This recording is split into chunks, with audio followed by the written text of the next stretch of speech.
que nós estamos desenvolvendo, cuidando dos pensamentos. Dentro desta série, hoje, nós vamos falar sobre paradigma antigo versus paradigma novo. Vamos falar isso? Paradigma antigo versus paradigma novo. Olha o irmão que está ao seu lado e diga: paradigma velho, antigo, versus paradigma novo. Vamos lá, o que é que vem pela frente? Vamos ver o que é que vem pela frente. 1 Coríntios, capítulo 2, versículo 16, diz assim: pois quem conheceu a mente do Senhor que o possa instruir? Nós, porém, temos a mente de Cristo. Diga com fé: eu posso pensar como Cristo pensa, porque eu tenho a mente de Cristo. Diga para o irmão: você pode pensar como Cristo pensa, porque você tem a mente de Cristo. Oh, vamos orar. Pai amado, Deus de poder, graça e glória. Aqui estamos nós totalmente submetidos, Pai, ao agir do Teu Espírito, Pai. Já levamos os nossos pensamentos presos, cativos em obediência ao Senhor Jesus. Não queremos pensar além do que convém. Nós queremos pensar segundo a medida de fé que o Senhor repartiu a cada um de nós. Agora, os pensamentos de fé são ativados. A mente de Cristo está ativada. Nós queremos pensar como o Senhor. Nós queremos sentir como o Senhor. Nós queremos falar como o Senhor. Nós queremos agir como o Senhor. Nós queremos ver os resultados que o Senhor teve, porque o Senhor foi em todas as coisas vitorioso, vencedor, triunfante. E assim nós somos, Pai. Então, nesta hora, Jesus, fala-nos, Pai. Ensina-nos mais a respeito dos paradigmas. E nesta manhã, Senhor, nos ajuda a trocar de paradigmas, Pai. Que aqueles paradigmas antigos sejam trocados, substituídos por novos paradigmas de acordo com a Tua palavra. Assim eu oro com fé, em nome de Jesus, e todo o povo de Deus diga amém. Diga amém. Amém. Eu posso pensar como Cristo pensa. Obrigada. Então vamos lá. Obrigada, Bispa Silmara. Meus irmãos amados, ovelhas preciosas do Senhor Jesus, povo de propriedade exclusiva de Deus, nação santa, raça eleita, sacerdócio real, ministros de uma nova aliança, não da letra, porque a letra é a lei e a lei mata, mas do Espírito que vivifica. Diga glória a Deus.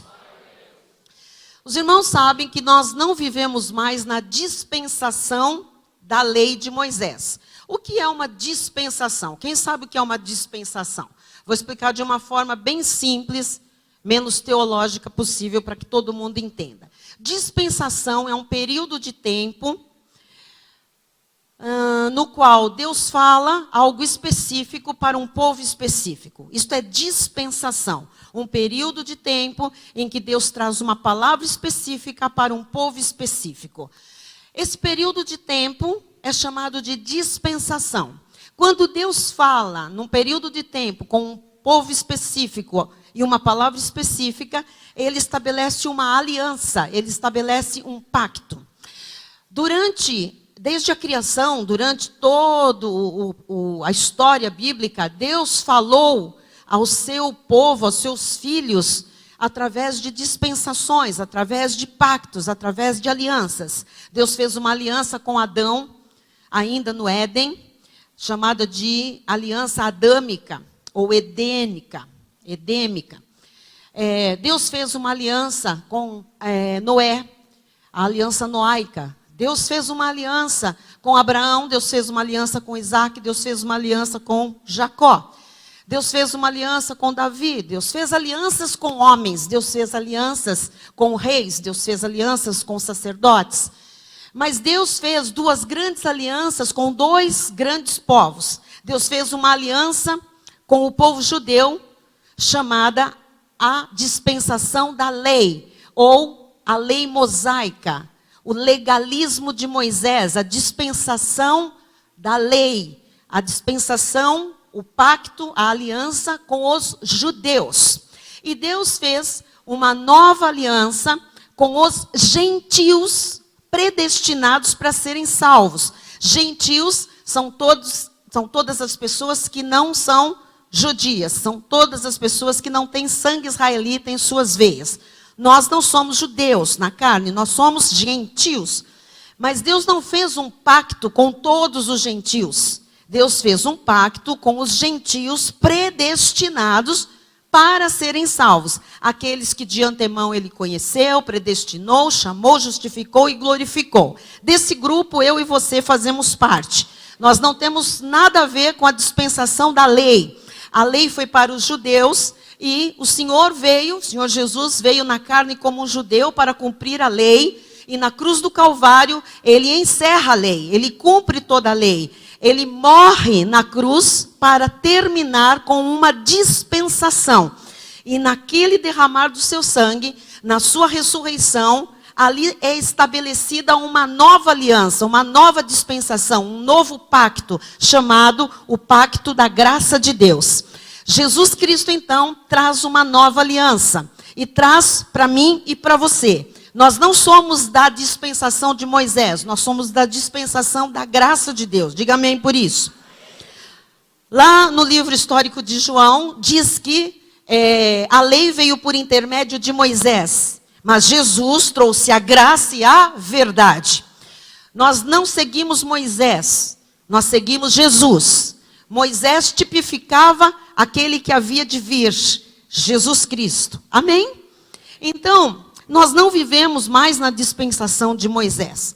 Jesus trouxe uma nova dispensação, um novo período, um novo pacto, uma nova aliança, chamada graça de Deus. Então, essa dispensação traz uma palavra específica para um povo específico. Essa dispensação, chamada graça, traz a palavra de Deus para ser vivida por fé. Não mais sacrifícios, abluções, não mais barganhas, não mais pagar preço. Isto era a lei. Na graça de Deus, o justo vive por fé. Ele trouxe uma palavra específica e ele trouxe para um povo específico, gentios predestinados. E por um tempo, como não haverá mais dispensações, a graça é a eterna aliança, não vai haver outra. Essa dispensação nos leva para a vida eterna. Diga amém. Então, neste pacto, o justo, o salvo, vive única e exclusivamente por fé. Se você está vindo ao nosso ministério há pouco tempo, você já deve ter percebido que aqui não fazemos vigília, não temos batistério, não batizamos nas águas, nós não temos campanhas, nós não temos jejuns.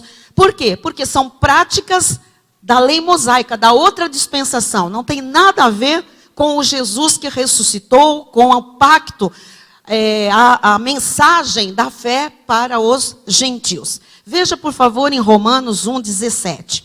Visto que a justiça de Deus se revela no Evangelho. Então, vamos começar a entender. A justiça de Deus, o que é? A justificação. A salvação de Deus se revela no Evangelho. Não se revela no legalismo. Não se revela na Torá. Não se revela nos 613 mandamentos da lei de Moisés. A justiça de Deus se revela no Evangelho.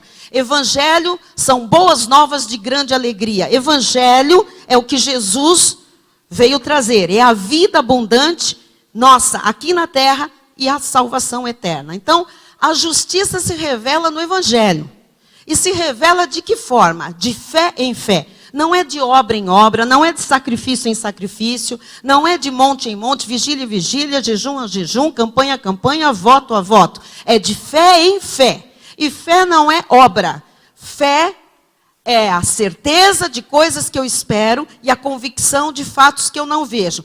Então, certeza e convicção não são coisas externas, são coisas que se processam aqui dentro. Então, fé é interna, não é externa. Amém?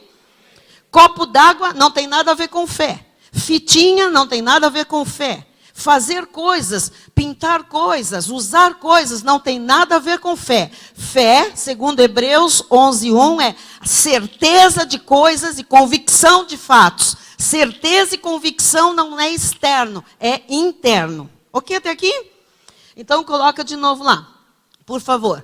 A justiça de Deus se revela no Evangelho de fé em fé, como está escrito. Então isso já havia sido determinado por Deus.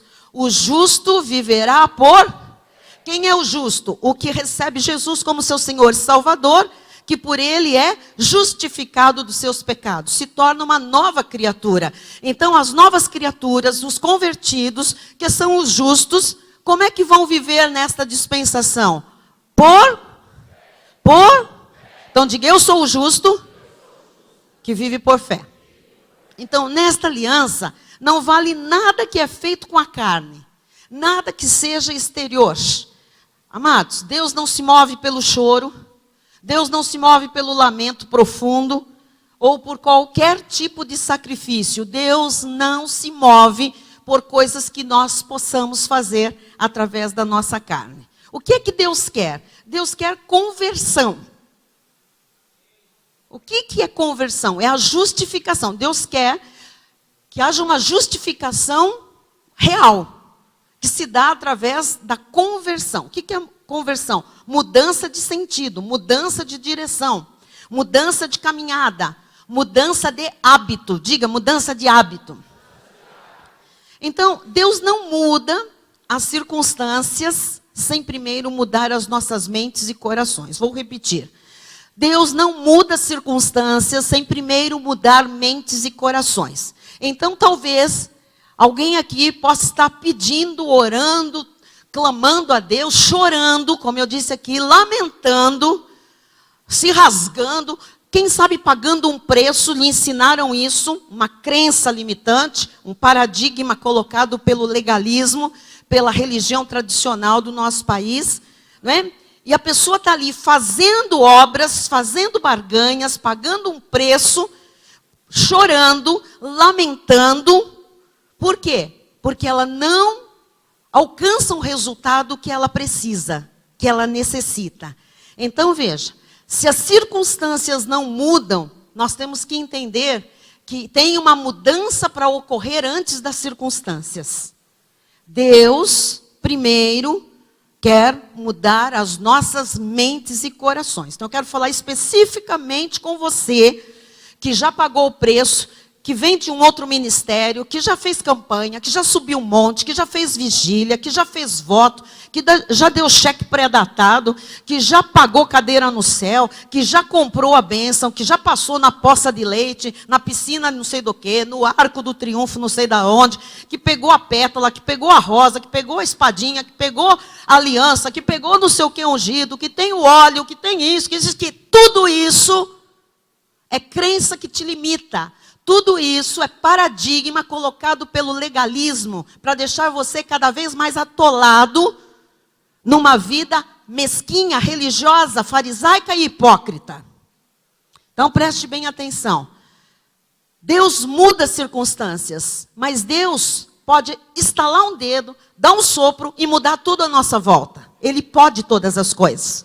Mas primeiro, Deus muda mentes e corações. Então, se alguma coisa não anda, se você já tentou várias coisas, você não sabe o que acontece, você veio esta manhã aqui para ouvir. O que acontece é que a sua mente precisa ser mudada, o seu coração precisa ser transformado.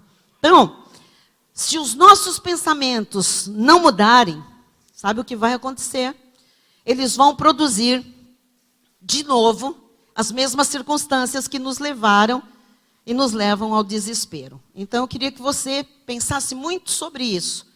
Todos nós não estamos isentos de viver circunstâncias adversas. Mas um filho de Deus não se desespera. Um filho de Deus não arranca os cabelos. Um filho de Deus não fica desesperado sem saber o que vai acontecer. Meu Deus, meu Deus, meu Deus. Na graça, não. E por que não? Porque nós sabemos, amados, que se os nossos pensamentos não mudarem, eles vão produzir de novo aquelas mesmas circunstâncias que levam as pessoas ao desespero. Então, Deus age, sim, Deus age, mas Deus não é irresponsável. Diga, Deus não é irresponsável. Ouça, Deus não pode negar-se a si mesmo. Deus não pode negar aquilo que Ele escreveu na sua palavra. Deus é coerente. Deus age conforme a sua palavra. Então, se eu quero ser ouvida por Deus, eu devo querer permitir que Ele mude o meu interior. Se você quer ser ouvido por Deus, você tem que se abrir para Deus mudar a sua mente e o seu coração. Sem mudança de mente e de coração, as circunstâncias não vão mudar.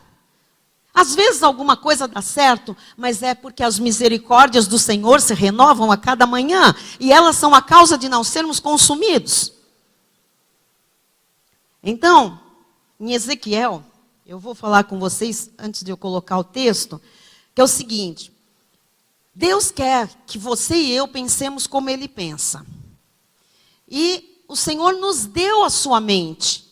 Não é que Deus quer que a gente pense como Ele, com a nossa cabeça. Não. Ele não faria isso.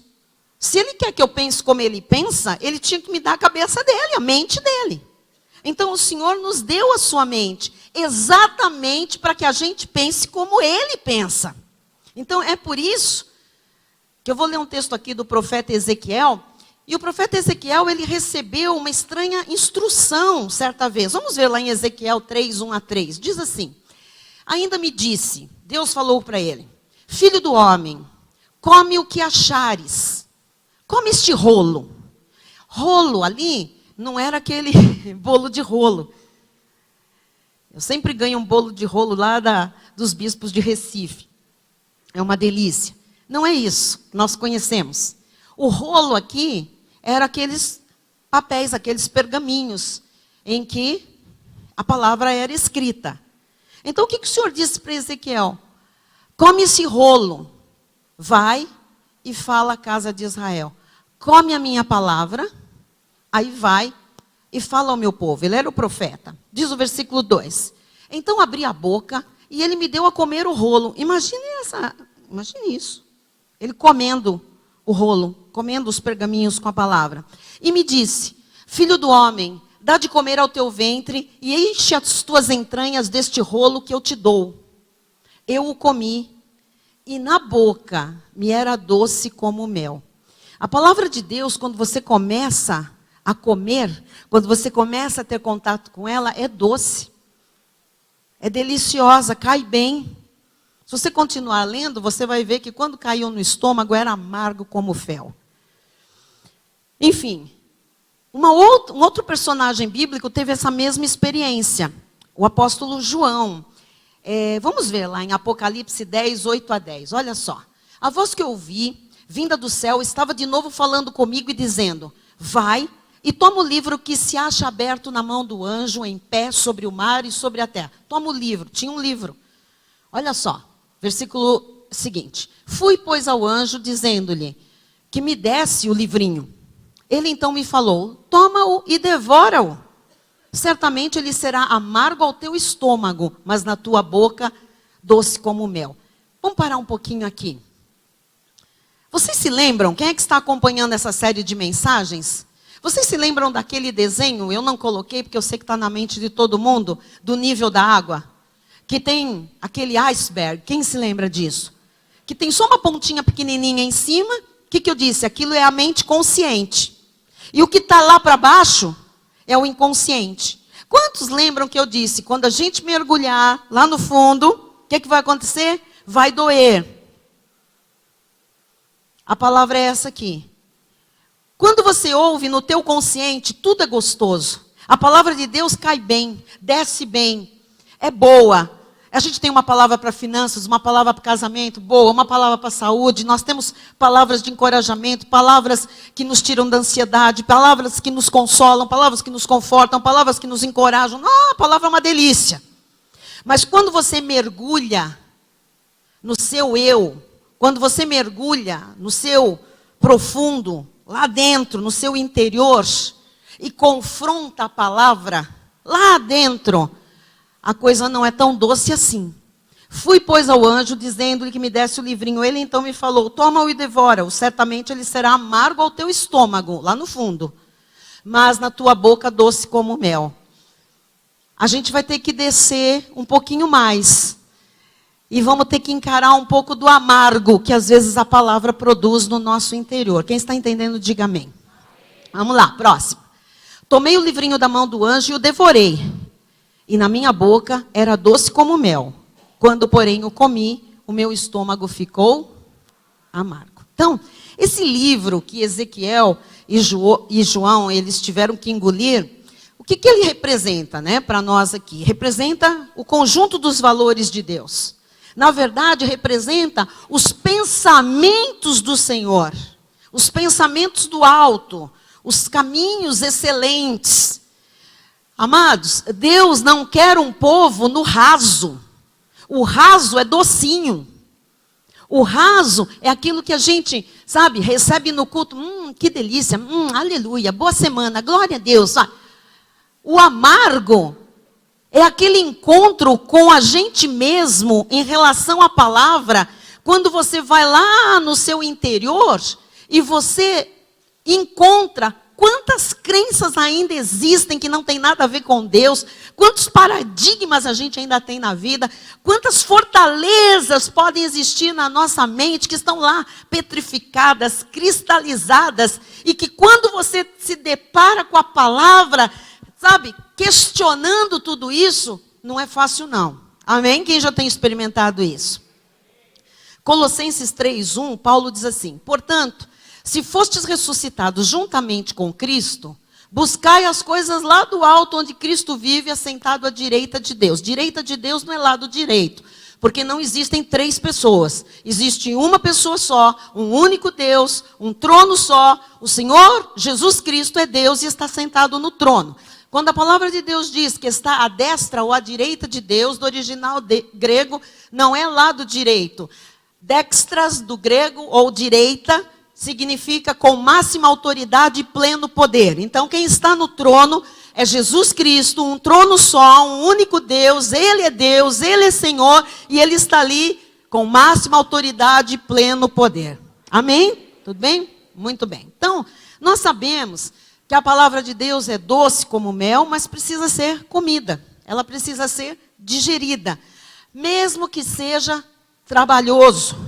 Mesmo que, quando você entende profundamente, isso se torne até um tanto amargo. Então, comendo a palavra de Deus, não logicamente num sentido literal, mas no sentido espiritual, nós temos a nossa mente programada por Cristo. Quando eu vou comendo a palavra, a minha mente vai sendo programada por Cristo e passa a ser controlada pelo Espírito Santo. Agora, quando que a minha mente começa a ser programada por Jesus e controlada pelo Espírito? Não quando eu só como a coisa doce, mas quando eu vou até as últimas consequências, quando eu como aquelas palavras que podem ser indigestas num primeiro momento, que podem ser amargas para mim. E por que elas são indigestas e amargas? Porque elas me confrontam, porque elas trazem o que está lá embaixo, escondido, submerso no inconsciente. Então, comer a palavra de Deus é comer a vontade de Deus, é comer a direção de Deus. Não é alienação, nós não somos alienados. Pelo contrário, comer a palavra, digerir a palavra, é ter a clara consciência daquilo que somos. É ter a clara consciência daquilo que o mundo é. É ter a clara consciência daquilo que podemos ser. De onde nós podemos chegar. Quem está entendendo? Então você não pode ficar só no docinho. Ok? O apóstolo Paulo usa a expressão, o quê? Comida forte, sustante. Comida sólida, alimento sólido. Ele diz, o alimento sólido é para os adultos. Os bebês tomam leite. Os bebês espirituais só docinho, raso. Mas aqui você está para receber comida de adulto, alimento sólido. E o alimento sólido é para os experimentados, mas o alimento sólido vai lá dentro. O alimento sólido vai lá no seu interior. Então, comer a palavra, comer a direção, comer a vontade de Deus, é você saber exatamente quem você é, o que é que Deus tem para a sua vida, onde é que você vai chegar. Amém? Então, esta introdução, para você se sintonizar, porque a palavra que vem agora é uma palavra que é mais sustante, é sólida. Ponto número 1. Com o que nós temos ocupado as nossas mentes? Pensa um pouquinho. O que tem ocupado a sua mente? Para pensar. Que tipo de imagens nos alimenta? Que tipo de som nós ouvimos? Que filmes assistimos? Que livros lemos? Que programas de TV assistimos? O que é que nós procuramos na internet? Olhe para mim, por favor. Com quem nós nos relacionamos? O que nós curtimos? Que conversas são frequentes? Quem nos aconselha? Quem nós seguimos nas redes sociais? Com quem nós comemos? Em que mesa nós sentamos? Com quem nós andamos? Amados, o que nós temos comido em termos mentais? O que é que nós temos bebido? Você precisa saber que a nossa alma, ela é sedenta e faminta. Diga, minha alma é sedenta e faminta. Os nossos sentimentos, em outras palavras, e os nossos pensamentos, a nossa mente, é sedenta e faminta. Olha o que diz o salmista no Salmo 107, versículo 9. Olha que interessante. Pois dessedentou a alma sequiosa e fartou de bens a alma faminta. Então a alma tem sede e a alma tem fome. A alma são sentimentos, a alma são pensamentos, são vontades. Então veja, os nossos pensamentos têm sede, os nossos pensamentos têm fome. Eu vou focar nos pensamentos porque é isso que nós estamos tratando nestes dias, né? Então, por que os cristãos continuam com fome e continuam com sede? A resposta é, porque não comem e bebem aquilo que alimenta e dessedenta. Por isso continuam com fome e com sede. Os cristãos têm alimentado os seus pensamentos com o mesmo alimento que o mundo alimenta os pensamentos deles. Desculpem, amados, mas é a realidade. Se nós assistimos as mesmas programações, os mesmos jornais, clicamos nos mesmos sites da internet, se nós vemos os mesmos filmes, as mesmas músicas, se nada nos diferencia, a nossa mente tem bebido e se alimentado do mesmo alimento que o mundo bebe e se alimenta. Por quê? Olha o que Jesus disse, por favor, em João 6,35. Declarou-lhes, pois, Jesus: eu sou o pão da vida, o que vem a mim jamais terá sede, e o que crê em mim jamais terá fome. O que está faltando? Está faltando uma conversão genuína. Está faltando uma fé viva. Está faltando se alimentar e beber do próprio Cristo. Está faltando encher a mente daquilo que ativa a mente de Cristo que está em nós. Jesus também disse em Mateus 4,4. Jesus, porém, respondeu: está escrito, não só de pão viverá o homem, mas de toda a palavra que procede da boca de Deus. Então, a nossa alma, igreja, foi projetada pelo Criador para ter fome e sede. Mas a nossa alma foi projetada para se alimentar e se fartar do Senhor. Mas durante o tempo em que nós estivemos no mundo, agora eu quero falar com você antes da nossa conversão. Durante o tempo que nós estivemos mortos espiritualmente, a nossa alma se alimentou e bebeu de tudo que o mundo nos deu. E quando eu digo o mundo nos deu, o mundo jaz no maligno. Então, em outras palavras, o diabo nos alimentou com o veneno dele, com as mentiras dele. Nos deu a beber de tudo aquilo que é dele, que não prestava, que não presta. O que o mundo dá? Veneno. Diga veneno. E para onde foi esse veneno que nós recebemos enquanto nós estávamos no mundo sem Cristo? Esse veneno alimentou exatamente os nossos sentimentos e os nossos pensamentos. Logo, interiormente, o homem sem Cristo está contaminado. Quem está entendendo? Toda pessoa sem Jesus está totalmente morta em delitos e pecados. Os seus sentimentos e os seus pensamentos estão totalmente corrompidos e contaminados. E o que aconteceu conosco? 1 Coríntios 6,11. Tais fostes alguns de vós. Nós também estávamos desse jeito. Corrompidos, contaminados, mortos, infestados. Mas vós vos lavastes, mas fostes santificados, mas fostes justificados em o nome do Senhor Jesus Cristo e no Espírito do nosso Deus. Então, nós não somos mais quem nós éramos antes de Cristo. Diga glória a Deus por isso. Então, nós somos santificados e nós somos justificados por Jesus. Mas, como nós já sabemos, já aprendemos, os nossos pensamentos precisam ser renovados para experimentarmos a vontade boa, perfeita e agradável do Senhor. Romanos 12:2 é uma carta do apóstolo Paulo escrita para crentes. Hello! Isto não é para o mundo, isto é para mim e para você, que já somos salvos, justificados, já somos santificados por Cristo, já temos vida eterna, já fomos justificados, somos templos do Espírito Santo. Porém, o Senhor nos diz, não vos conformeis com este século. Quer dizer que é possível alguém dentro da igreja, convertido, legitimamente cristão, estar conformado com o século. Quando é que eu me conformo com o século? Quando eu me alimento daquilo que o século me dá. Daquilo que o século ainda continua dando de veneno. Não vos conformeis com esse século, mas transformai-vos.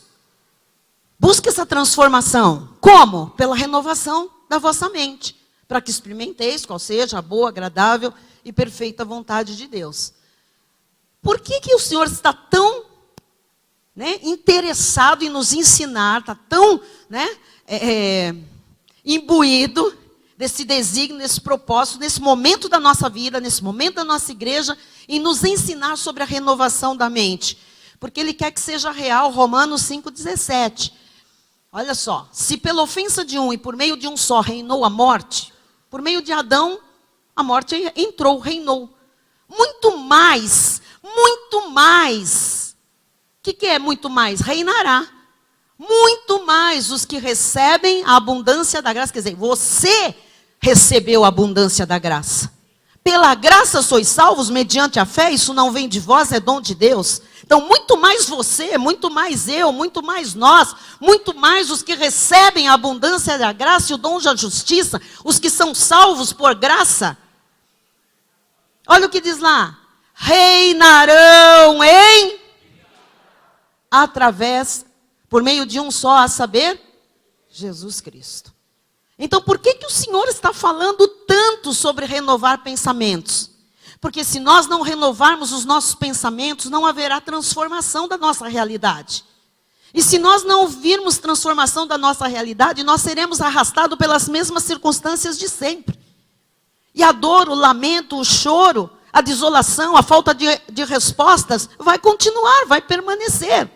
Mas você e eu temos uma Bíblia, e nessa Bíblia está escrito que nós, por Jesus Cristo, temos o direito, por graça, de reinar em vida. O Senhor quer, porque Ele na cruz do Calvário morreu para que isso fosse realidade na sua e na minha vida. O Senhor quer que você reine. O Senhor quer que você domine. O Senhor quer que você tenha para emprestar e não tome emprestado. O Senhor quer que você seja cabeça e não cauda. O Senhor quer que você tenha saúde plena. O Senhor quer que a sua família tenha harmonia. Que o seu casamento seja feliz. Amém?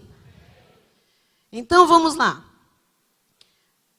Se nós não identificarmos, amados, agora entramos aqui no âmago da questão.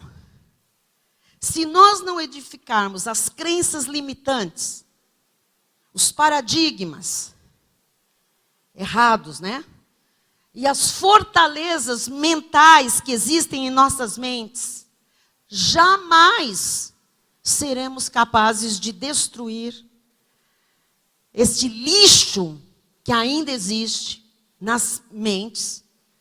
Seremos jamais capazes de renovar a mente e ver a transformação da nossa realidade conforme a vontade de Deus. Quem está entendendo? Então diga, eu preciso renovar a minha mente.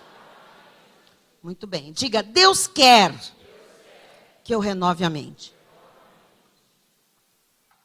Eu preciso rapidamente, ponto 2, fazer uma explicação mais prática. Como crenças, paradigmas e fortalezas afetam as nossas vidas. Porque de repente alguém está sentado aí dizendo, Pô, mas eu, sei lá, eu sempre pensei assim, não sei, minha vida sempre foi assim. Eu sempre tive essas convicções, eu sempre agi dessa forma, foi assim que eu aprendi, foi assim que eu vivi. Ou assim eu aprendi desde que eu me converti. Assim me ensinaram os meus líderes, os meus pastores, ok. Então, como é que as suas crenças, paradigmas e fortalezas, você precisa entender isso, afetam a sua vida, afetam as nossas vidas. Então, vamos lá. As crenças, paradigmas e fortalezas afetam 100% das nossas vidas em tudo. Afetam nossa administração do tempo, afetam a nossa lógica, afetam a nossa criatividade, afetam os nossos relacionamentos, afetam a nossa percepção da vida, afetam as conclusões que nós tiramos daquilo que acontece ao redor de nós, afetam nossos julgamentos, afetam a nossa saúde, afetam a forma como ganhamos dinheiro, afetam a forma como deixamos de ganhar dinheiro, afetam o nosso ministério. As nossas crenças, paradigmas e fortalezas afetam 100% das nossas vidas. Amém? Então, amados, é interessante, importante e fundamental entendermos sobre isso, porque está afetando 100% da sua vida. Então, nós temos que levar em conta que os paradigmas não são todos ruins, logicamente. Os paradigmas são bons quando eles nos ajudam a atingir aquilo que nós desejamos e que está dentro dos planos de Deus. São paradigmas bons.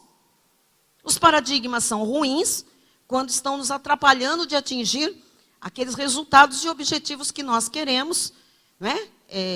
Quando nos fazem viver, logicamente, uma vida aquém, uma vida distante das promessas de Deus, longe daquilo que é a vontade de Deus, que faz parte da herança que nós temos em Cristo Jesus. O que está nos afastando das manifestações das promessas são paradigmas ruins, são crenças limitantes, são fortalezas mentais. Por isso é fundamental aprender e retificar os paradigmas errados, as crenças limitantes e as fortalezas mentais. Amém? Lembrando o que são paradigmas? Tem que falar, que palavra difícil. Paradigmas, amados, são hábitos. Paradigmas são a soma de pensamentos que se traduzem em hábitos e ações. Todos os seus hábitos e ações são resultados de pensamentos, que são os seus paradigmas. Quem está entendendo, diga amém. Então, esses hábitos de pensamentos, essa forma de pensar, são tão automáticos que às vezes nós nem percebemos que temos. Eu não vou entrar aqui no detalhe, mas essa palavra corta para todo lado. E estes dias, o Espírito me mostrou quantos paradigmas eu tenho ainda. Nós já fomos muito transformados pelo Senhor. Deus já operou grandes mudanças nas nossas vidas.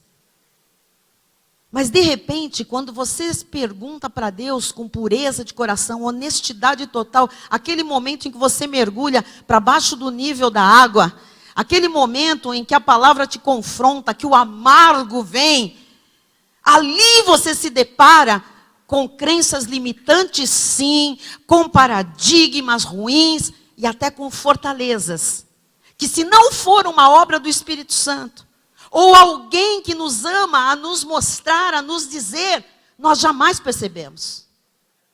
Nós não percebemos. Então, só estes hábitos na forma de pensar nos induzem para ações. Por isso, nós temos que olhar os resultados. Se você quer saber se você tem crenças limitantes, se você tem paradigmas, se você tem fortalezas, você tem que olhar para os resultados da sua vida. Olhe o seu irmão e diga, quais são os resultados da sua vida? Sabe por quê? Porque se os resultados que nós estamos tendo são bons, esses hábitos de pensamentos que temos no subconsciente, chamados paradigmas, eles estão corretos. São corretos, estão de acordo com a palavra de Deus. Mas se os resultados da nossa vida são sombrios, se os resultados que nós estamos tendo não são aquilo que desejamos, Se os resultados da nossa vida não estão de acordo com as promessas de Deus, então, amados, com certeza, os paradigmas ou as fortalezas mentais estão levando-nos ao insucesso, aos resultados ruins. Ou seja, os paradigmas, os hábitos de pensamento subconscientes estão nos dirigindo para aquilo que, na verdade, nós não queremos. Mateus 7, 17 a 20 explica isso. Assim, toda árvore boa produz bons frutos, porém a árvore má, frutos maus. Na sua mente, há uma produção de realidade. Você tem que saber se os frutos são bons, a árvore é o seu paradigma, são suas crenças. Estão ótimas. Mas se a sua realidade está deteriorada, se os frutos da sua vida, o resultado de tudo que você faz é ruim, não está em acordo com a palavra de Deus, então a árvore, a produção, os pensamentos, os paradigmas são ruins. Olha o que diz o versículo 18. Não pode a árvore boa produzir frutos maus, nem a árvore má produzir frutos bons. Toda árvore que não produz bom fruto é cortada e lançada ao fogo. Aqui eu quero que você pense nos pensamentos. Nós temos que ir no cerne. Se nós encontrarmos crenças que nos limitam, paradigmas errados, fortalezas, nós temos que cortar e lançar ao fogo. Nós temos que acabar com aquilo que está acabando conosco. Nós temos que acabar com aquilo que está limitando, prendendo a nossa vida. Por quê, amados? Porque fortalezas são ataduras, são amarras. Você está entendendo? Diz o versículo 20. Assim, pois, pelos seus frutos os... Agora você conhece não só pessoas pelos frutos, mas você conhece também pelos resultados da sua vida o que é que está produzindo. Você vai identificar se na sua vida financeira os resultados são ruins, você tem paradigmas, você tem crenças que te limitam na questão de finanças, você tem fortalezas na sua mente em relação ao dinheiro. Se o seu casamento está ruim, não vai, tem crise o tempo todo, você descobre. São os frutos do quê? De uma árvore mental que está lá dentro. Os seus pensamentos em relação a casamento e família estão apodrecidos, estão errados, são crenças limitantes com relação a casamento, são paradigmas errados, são fortalezas do inferno. Se a questão da saúde, você vive doente, é uma doença, é outra doença, ali tem um paradigma deteriorado, ali tem uma crença que te limita à saúde, ali tem uma fortaleza. Você está entendendo? Dá para você começar a perceber. Ponto número 3. Como são... O que aconteceu? É um paradigma.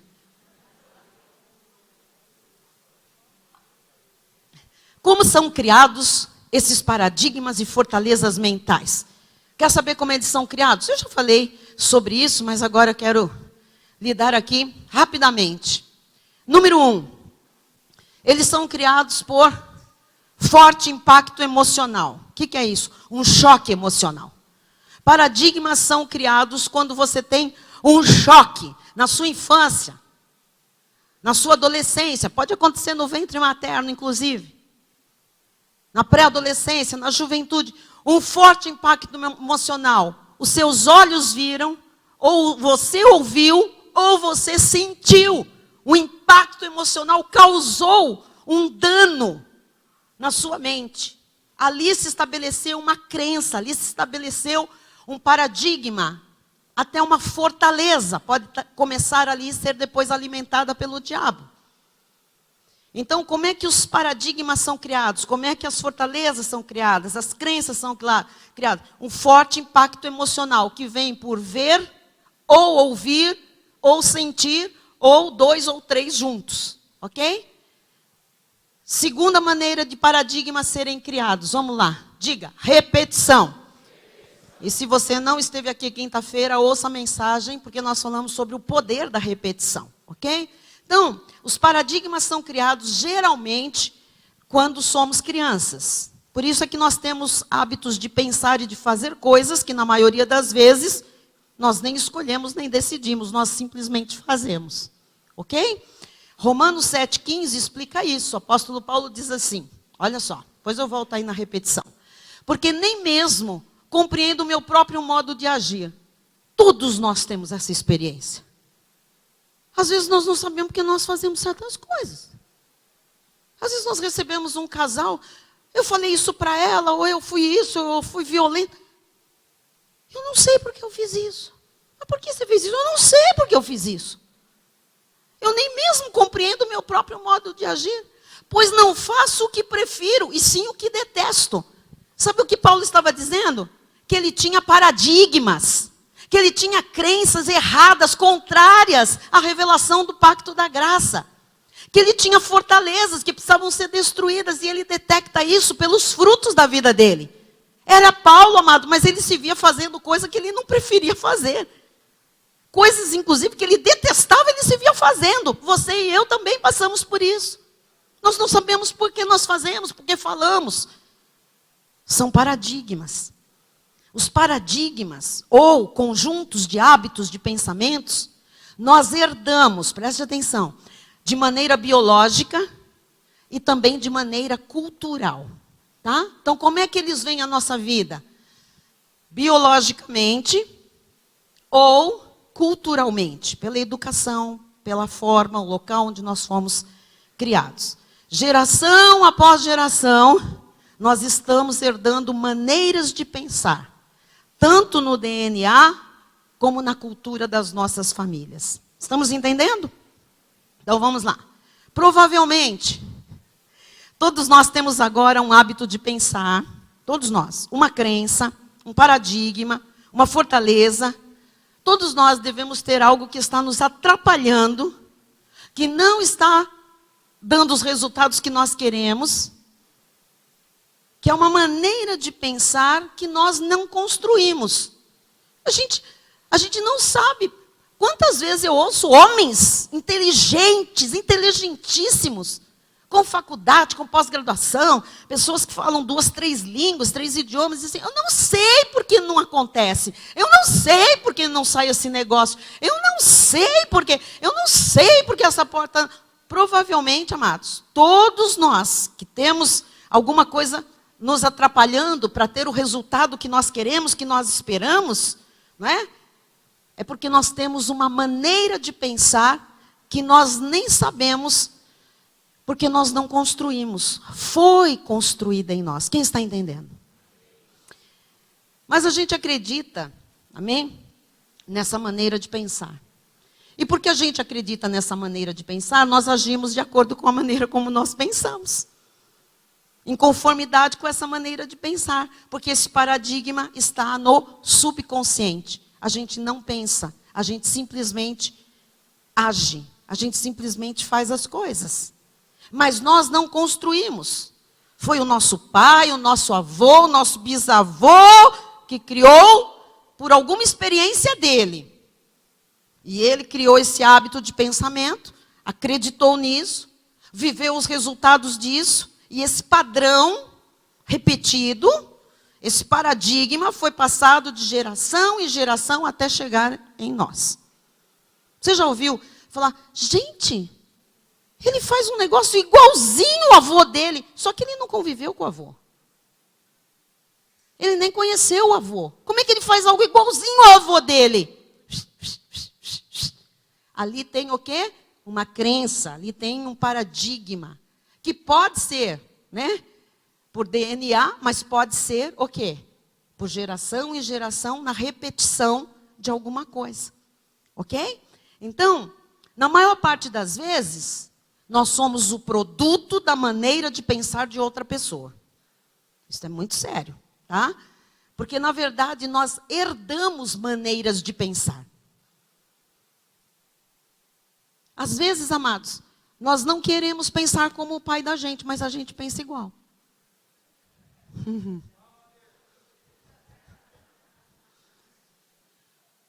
Você, acima do nível, já que você falou, fala a Deus, vou olhar para você. Acima do nível da água, no pedacinho da consciência, nós identificamos, meu pai pensa assim, minha mãe pensa assim, eu não quero pensar assim, porque não quero.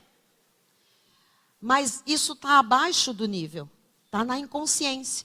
E quando eu penso igualzinho. Eu faço a mesma coisa que eu condeno neles. Por isso que a palavra de Deus diz que eu não caia naquilo que eu condeno. Sabe o que significa? Se eu identifico algo errado, que eu não venha fazer aquilo. Mas se eu tenho aquele paradigma no meu subconsciente, é exatamente aquilo que eu vou fazer. É por isso que você encontra filhos, netos, repetindo as mesmas coisas dos seus ancestrais. Mesmo não querendo. Então, vamos lá. Diga, eu herdei maneiras de pensar. Ponto 4. Querem saber mais? Agora chegamos no ponto. Uau, glória a Deus, Leni. Glória a Deus, estou igual a você, Leni. Glória a Deus. Como podemos mudar paradigmas e destruir fortalezas? Isso te interessa? A mim me interessa muito. Então vamos lá. Os paradigmas e as fortalezas estão no nosso subconsciente. Diga, subconsciente. E agora vamos lá. Existem duas maneiras básicas de mudar paradigmas e destruir fortalezas. Como, bispa? Exatamente como elas foram criadas. Como eu disse para você que elas foram criadas? Forte impacto emocional, repetição. Como é que eu vou mudar paradigmas? Forte impacto emocional ou repetição. Agora nós entramos aqui num terreno um pouquinho delicado, que é o número 1. Põe lá. Forte impacto emocional, choque emocional. O choque emocional, nós não escolhemos para criar paradigmas errados. Como é que eu posso te dar um choque? Quem vai te dar um choque emocional para tirar esse paradigma? Como fazer isso? Existem aí muitos cursos, muitas imersões, fazem exercícios, tal. Mas todo aquele impacto emocional desses cursos, dessas imersões, de gestos, de repetições, e etc, etc, aquele entusiasmo dura apenas 78 horas. Porque é emocional e passageiro. 78 horas não são suficientes para arrancar paradigmas de uma vida inteira, ouçam. Então as pessoas muitas vezes se iludem. Elas acham que aquele movimento, aquilo é importante para despertar o que é preciso acontecer. Mas aquilo por si só não tem a capacidade de arrancar paradigmas ou destruir fortalezas. Então ouça. Só Jesus sabe como fazer isso. Eu estou convencida que Jesus usa o que Ele quiser.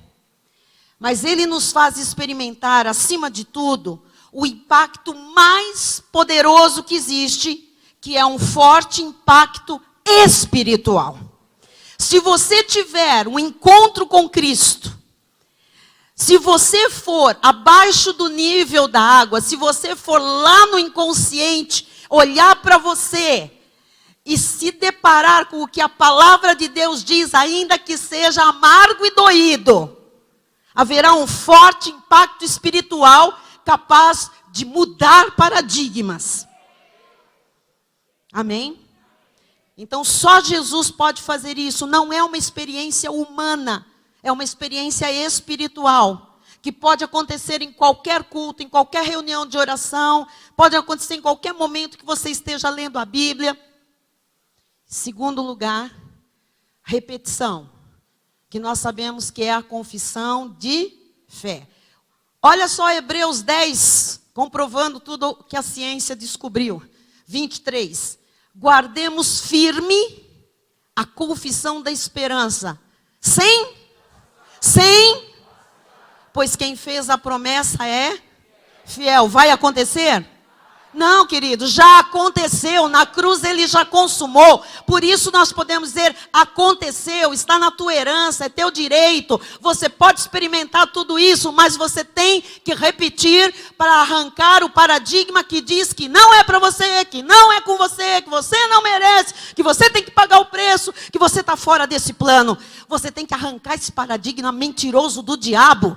E você tem que colocar lá dentro o que já aconteceu e que é seu direito.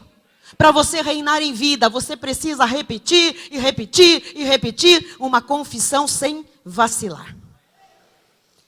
Então, antes de partir para a repetição, e agora vamos lá, que na verdade é a confissão da palavra em linha com a graça de Deus, nós precisamos primeiro, porque se eu começar a repetir coisas sem saber por quê, vai parecer o quê? Sem chonoyer. Não é. Pró-vida, não é. Então, olha só. Antes de partir para a repetição, nós precisamos primeiro investigar quais são os paradigmas, quais são as fortalezas que estão nos atrapalhando. Primeiro precisa identificar. Não pode sair achando que é qualquer coisa, precisa identificar. Então nós temos que ver nas nossas famílias, nós vamos procurar na nossa saúde, nos nossos negócios, nos nossos relacionamentos, nas nossas finanças, quais pensamentos repetitivos estão dentro de nós e estão sendo assumidos como verdades, porque o resultado é aquilo que está lá dentro, daquilo que está lá dentro. Os irmãos estão entendendo? Tem que identificar. Olha o irmão que está ao seu lado e fala, você precisa identificar qual é o paradigma.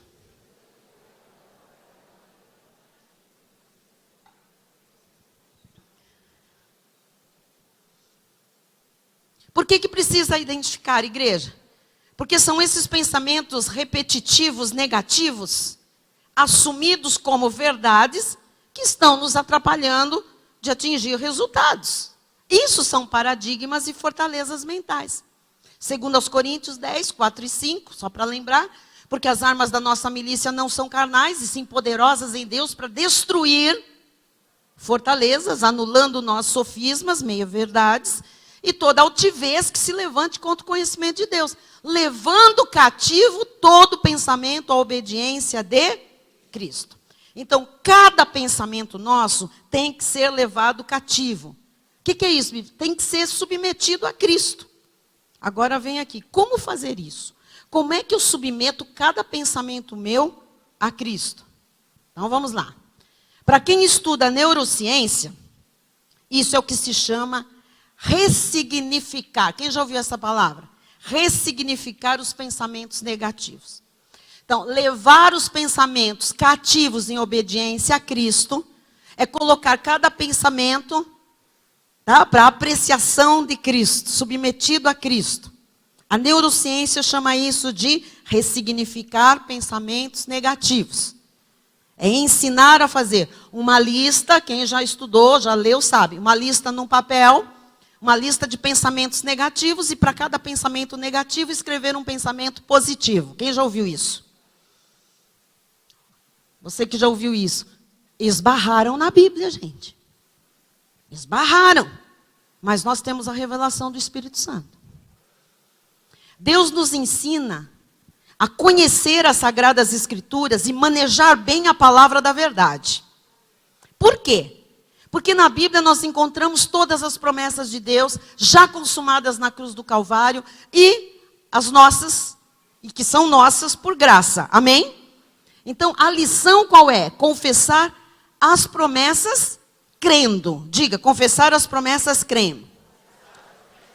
Então veja, acontece uma coisa muito interessante, porque no início, quando se começa a confessar a palavra de Deus, não se consegue acreditar de imediato. Você fala aqui dentro, e mesmo assim duvidando. Você levanta uma das mãos e diz assim, eu tudo posso naquele que me fortalece. Você não está acreditando nisso. É mentira. A gente fala porque está escrito na palavra, porque deve ser verdade, se Deus falou. Mas você não sai daqui acreditando nisso de fato. Você começa a confessar, pelas chagas de Cristo estou sarado. Você está com a dor. Você não sai acreditando nisso de imediato. E aqui está o âmago da nossa mensagem de hoje. No início, quando você começa a confessar as promessas, a palavra de Deus, não consegue acreditar de imediato. Porque as promessas não estão no subconsciente, igreja. As promessas, quando nós confessamos, nós estamos usando a mente consciente. Então, eu acredito que Jesus morreu na cruz por mim. A minha mente consciente concebe isso. Mas isso não está abaixo do nível, não está entranhado. O que está entranhado lá embaixo é um maldito de um paradigma que diz: eu não mereço. Não é para mim, comigo não funciona. Isso está lá embaixo. E é isso que manda. O que está lá embaixo é o que manda. Então veja, o que está no subconsciente está mandando. Mas o versículo, para a gente repetir, nós estamos usando a mente consciente. Então, como o paradigma a ser trocado está no subconsciente, não está no consciente, está no subconsciente, nós temos que começar a repetir esse novo paradigma. Essa maneira de pensar, verdadeira agora, correta, bíblica, porque é a palavra de Deus. E nós vamos confessar constantemente, até que pela repetição passe para o subconsciente e a gente comece a acreditar. A gente só vai acreditar quando passar para o subconsciente. Quem está entendendo? Então você pode confessar, e tem gente aqui há anos confessando uma coisa só acima do nível da água, só na pontinha do iceberg, só no consciente. Tem gente que sabe citar onde estão todos esses versículos na Bíblia Sagrada, mas a nível consciente. Por isso não mudam os resultados. Quem está entendendo? Você está aprendendo algo profundo hoje? Então olha só. Conforme nós passamos isso para o subconsciente, nós começamos a acreditar.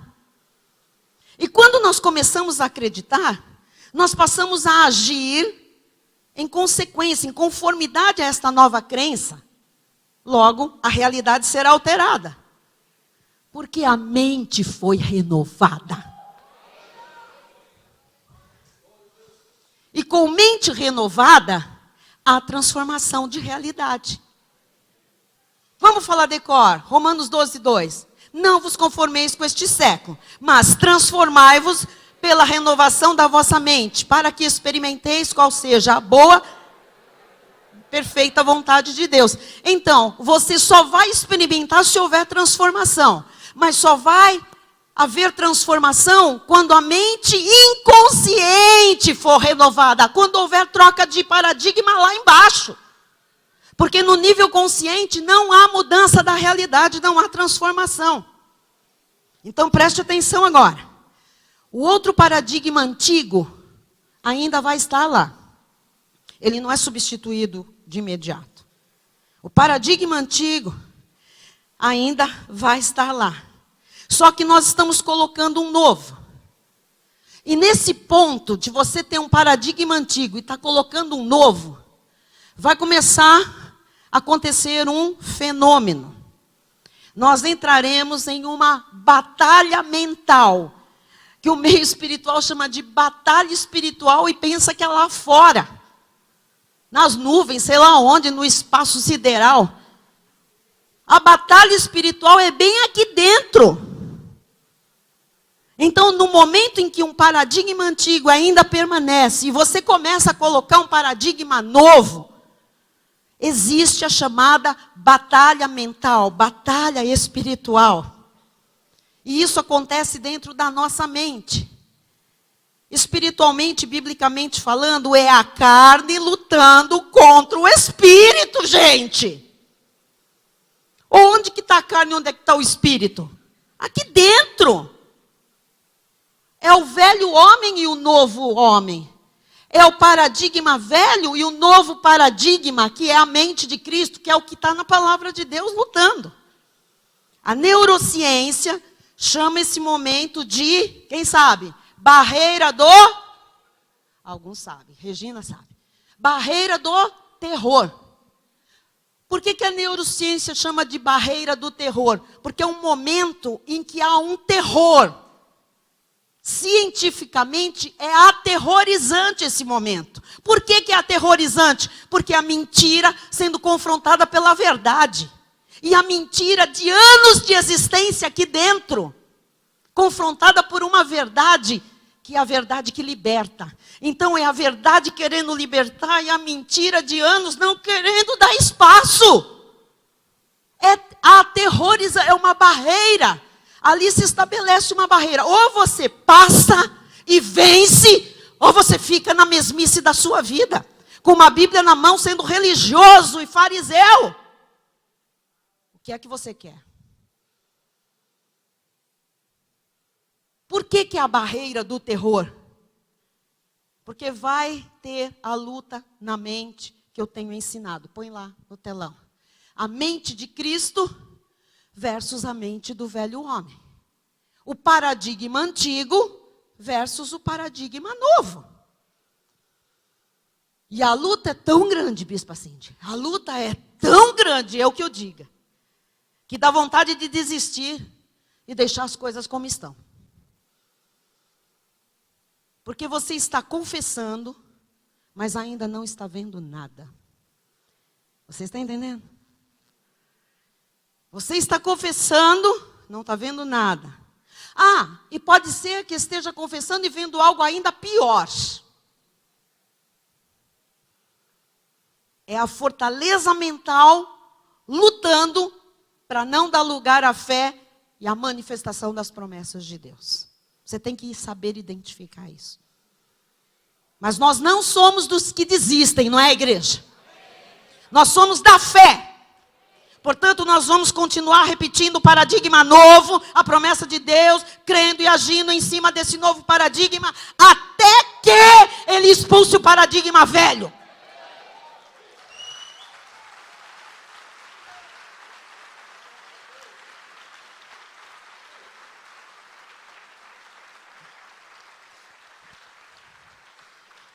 Eu estou lhe ensinando o que nunca ninguém ensinou dentro de uma igreja evangélica. Eu tenho consciência disso. Hebreus 10, 39. Nós, porém, não somos dos que retrocedem para a perdição. O que é a perdição? A pessoa pensa que é para o mundo. Não é o mundo, não. A perdição é você ficar com a mente, com os paradigmas que tinha lá no mundo. Somos, entretanto, da fé. Olha a revelação, amados. Para conservação Os da fé conservam a mente de Cristo ativa. Os da fé conservam os paradigmas novos que estão sendo introduzidos. É assim que nós vamos observar a mudança nos resultados que nós temos. Uma nova realidade começará a se manifestar em nossa vida. Então nós vamos usar a mente consciente também, viu? Porque não vamos ficar aqui hipnotizados. Nós vamos usar a mente consciente. Entendendo o que Deus nos manda fazer. Entendendo que Deus manda ler a sua palavra. Porque lendo a Bíblia, nós vamos colocando novos paradigmas através da mente consciente. Compreendendo, aprendendo claramente, entendendo o que Deus está nos dizendo. Hoje você está aqui e você está compreendendo tudo que eu estou falando pela mente consciente. Você está entendendo? Você precisa ter essa consciência. Mas isso não pode acabar quando você sair daquela porta. Então você precisa ter um forte impacto espiritual a cada culto. E você precisa ter um processo de repetição da verdade para ser liberto. Então, nesse contexto, você vai escolher a maneira de pensar que você quer. Você escolhe e depois você confessa a palavra para inserir no seu subconsciente. E como a palavra corta, separa a alma de espírito, ela vai atravessar o cerne do seu pensamento e vai atingir o seu espírito. Então, quando você ler a Bíblia, leia muitas vezes a mesma passagem. Leia várias vezes um versículo. Ouça a Bíblia narrada, tem muitos aplicativos aí com a Bíblia narrada. Fale algo em voz alta da palavra de Deus.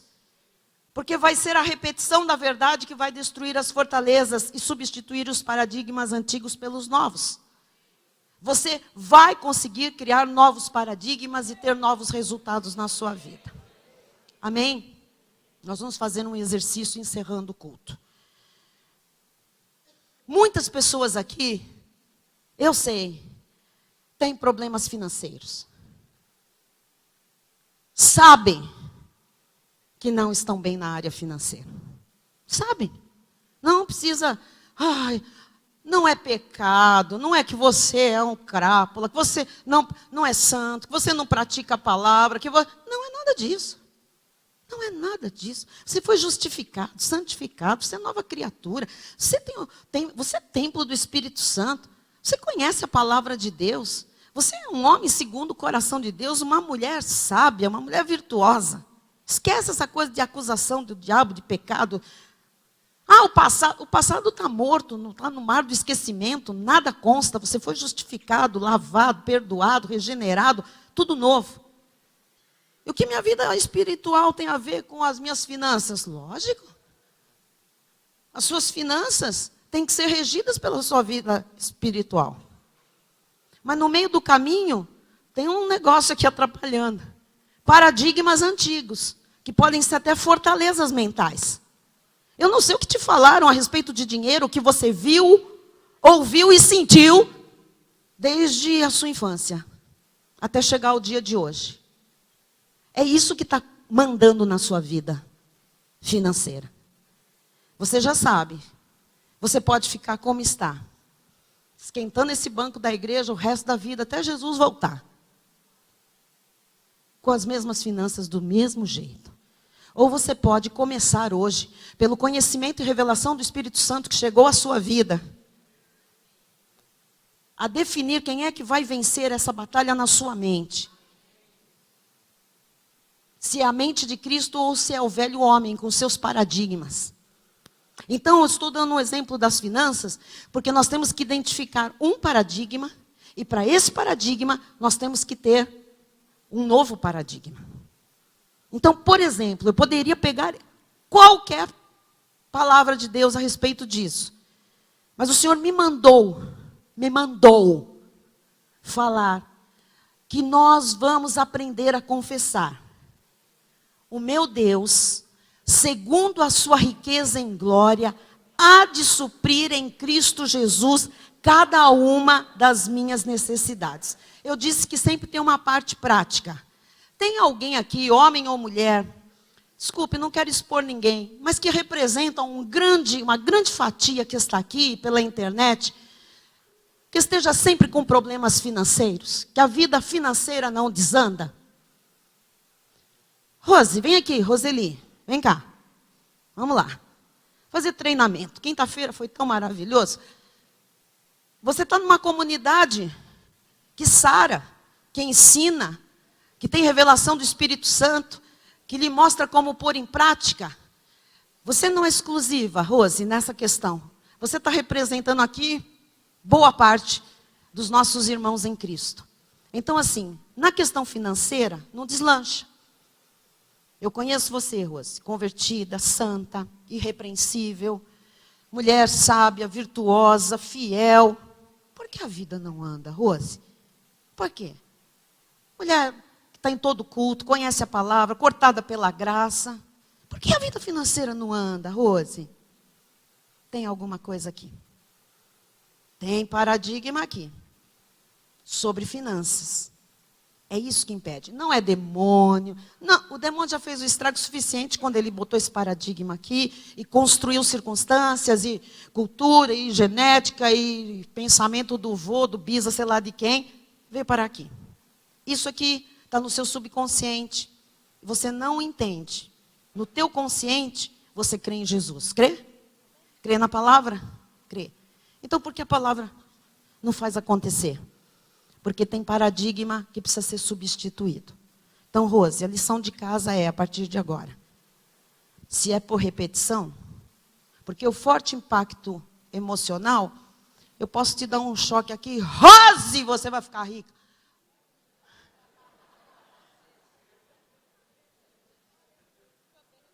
Ela até recebe, mas, né? Ela vai para casa, até o capeta vai falar... Coitada da bispa, ficou doidinha da Silva agora, pirou de vez. Eu não posso fazer isso, não tem efeito. E o forte impacto espiritual, só o Espírito Santo, e ele já está fazendo isso nessa manhã com todo mundo aqui. Agora precisa da segunda maneira, que é a repetição. E nós não vamos repetir qualquer coisa. Nós vamos repetir a palavra que corta, ok? Então vamos lá. O meu Deus, segundo a sua riqueza em glória, há de suprir, em Cristo Jesus, cada uma das minhas necessidades. Põe a sua mão no coração, vamos lá. Você vai falar isso. meu Deus, segundo a sua riqueza e glória, há de suprir em Cristo Jesus cada uma das minhas necessidades. Quantas vezes? 1000 vezes. 1000. Você consegue hoje em casa falar algumas vezes isso? Quem decorou? Tem que decorar. A gente decora tanta coisa. Decora hino do clube, decora versinho. Então vamos lá, sem ler. Todo mundo junto. 1, 2, 3. E o segundo a sua riqueza há de suprir em Cristo Jesus cada uma. Só quem tem problema financeiro, fica em pé agora no seu lugar.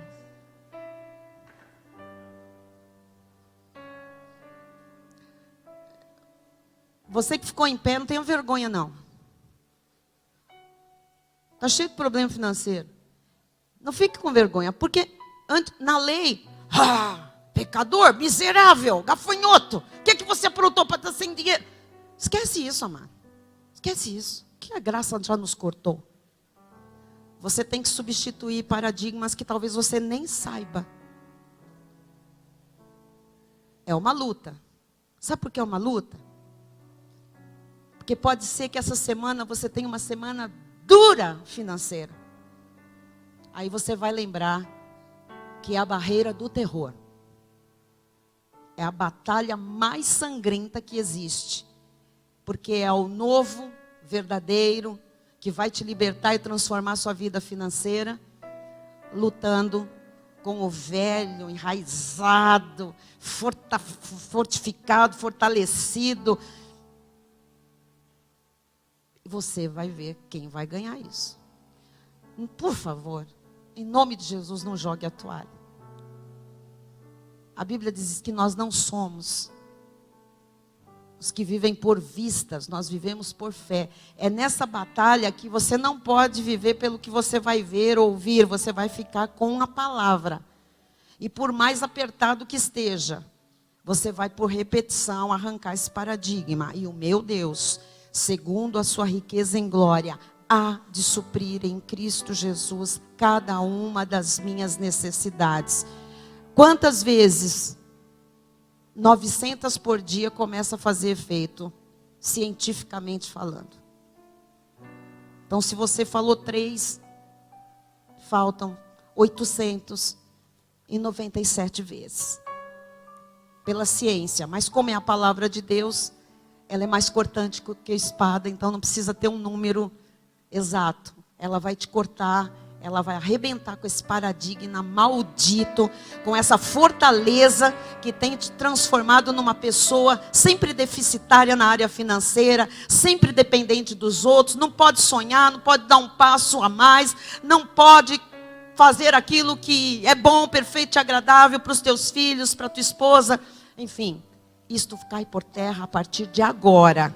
Mas não pense, pode acontecer de repente? Pode, porque Deus é Deus. Mas tem que confessar. Então, para cada paradigma, temos que achar uma promessa para ir substituindo. Hoje é finança. Amém? Rose, você vai falar mais uma vez. Não vou conseguir falar sozinha. Meu Deus.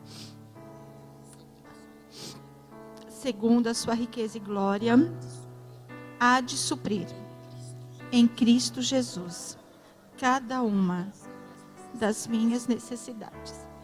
Você tem que falar isso crendo. E deixa com Deus. Você vai ficar como quem sonha. Em nome de Jesus. Amém? Vamos ficar todo mundo de pé? Bispo. Aleluia. Aleluia. Vamos falar para o irmão que está ao nosso lado. Vamos lá.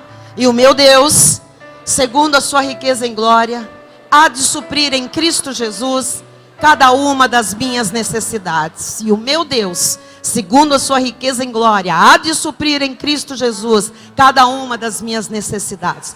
E o meu Deus, segundo a sua riqueza em glória, há de suprir em Cristo Jesus cada uma das minhas necessidades. E o meu Deus, segundo a sua riqueza em glória, há de suprir em Cristo Jesus cada uma das minhas necessidades. Isso tem que vir à tua boca tão automático como: não é para mim, eu não fui, não vai dar, ó céus, ó vida. Pare, leve cativo esses pensamentos e manda ver com a palavra de Deus. Amém? Isso se chama reprogramação mental. Isso se chama, na verdade, a verdade que liberta, amados. Essa é a vida plena de Jesus Cristo. Ele ensinou tudo na sua palavra. E quinta-feira tem muito mais para você avançar e ver outra realidade. Bispo. Amém. Glória a Deus. Tendo a sua mão na direção do altar. E vamos repetir todos juntos. E o meu Deus, segundo a sua riqueza em glória, segundo a sua riqueza em glória, há de suprir em Cristo Jesus, há de suprir em Cristo Jesus cada uma das minhas necessidades. Assim será na tua vida. Está ligado, igreja? Em nome, para a glória de Deus. Jesus.